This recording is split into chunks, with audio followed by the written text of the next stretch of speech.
Mikael, if you could add any feature to the game, what would you choose personally? I've been thinking about Hades. I've been playing Hades a lot lately, but thinking about the why I'm playing Hades a lot lately. And Hades, I'll get to how this connects to what I would add to Satisfactory. Hades is super interesting to me right now for one, I think to me, when I'm playing games, the journey is way more fun than the destination. In the MMOs I play, the grind to get the best gear, the grind to kill the final boss is the journey. The moment I'm done, I kind of lose interest exponentially. It just goes away. Other RPG games, Dark Souls, I build my character, I kill everything, and instead of new game plussing and just relishing in my complete build, I'm done. I don't want to do it anymore. The journey is fun. And so Hades, being a roguelite or roguelike, has that by nature, like all roguelikes, you have a new journey every single hour, depending on when you die. And the second aspect of Hades that I really like is that failure is not entirely a failure state. Dying in Hades means you get new narrative, new dialogue, new interactions with characters, very, very, very, very well written and sometimes very funny characters to boot.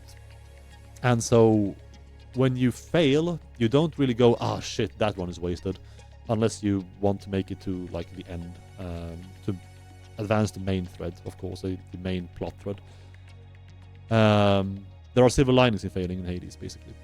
And that combination of always having a journey and having failure also be not rewarding, but still like open other avenues of the game, makes me realize I get hooked on that instantly.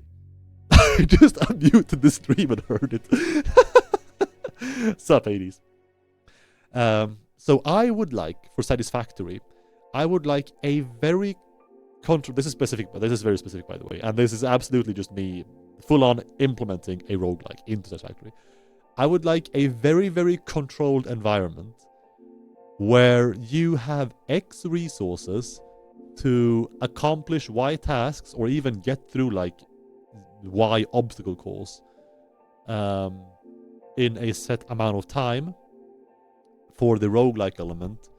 And this is repeatable, probably procedurally generated to keep it longer lasting, unless our designers want to be like in hell forever and keep designing new maps for this. And I'm not sure how I would make failure rewarding, but that's the gist of it. I would like small, enclosed bubbles, modes, levels, where you have limited time and resources, and it differs from run to run, and you need to reach some sort of end goal.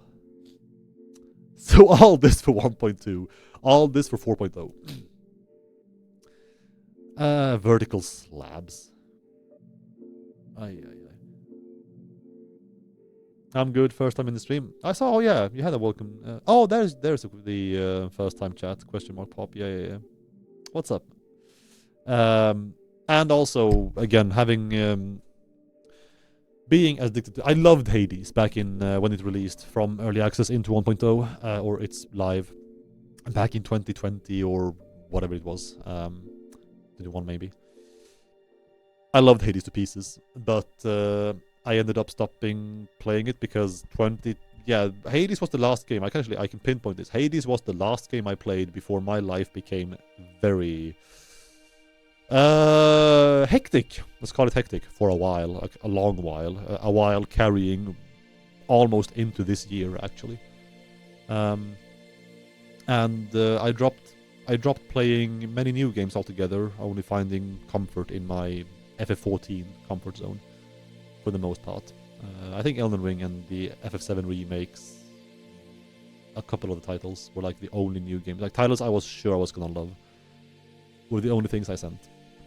And like 4 years later, when I was like, oh yeah, Hades rocked, and I never finished the epilogue. I saw the credits the first time by finishing the game 10 times, but then there's an epilogue in Hades where you have to play a lot more to see that, but it's the rewarding because you just see new stuff all the time, even like 30-40 hours in.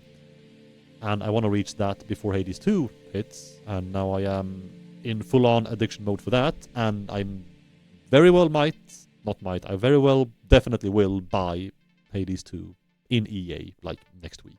So yeah.